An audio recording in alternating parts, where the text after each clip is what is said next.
Matapos ang ilang araw na pananahimik, nagsalita na si Pangulong Ferdinand Bongbong Marcos Jr. tungkol sa mabibigat na akusasyon ng kanyang kapatid na si Senadora Amy Marcos na gumagamit umano siya ng ilegal na droga. Sa kanyang pahayag, malinaw na hindi lamang politika ang nakataya, kundi pati ang maselang relasyon sa loob ng kanilang pamilya. Ayon sa Pangulo, labis siyang nagulat sa mga pahayag ni Amy. Sinabi niyang tuwing napapanood niya ang kapatid sa telebisyon, pakiramdam niya ay hindi na iyon ang taong nakasama at nakilala niya mula pagkabata.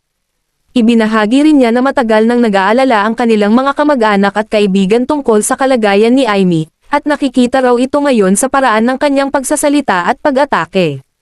Inamin ni Bongbong na matagal na silang hindi nag-uusap, at tila nasa magkaibang panig na talaga sila, sa pananaw, sa politika, at maging sa personal na buhay.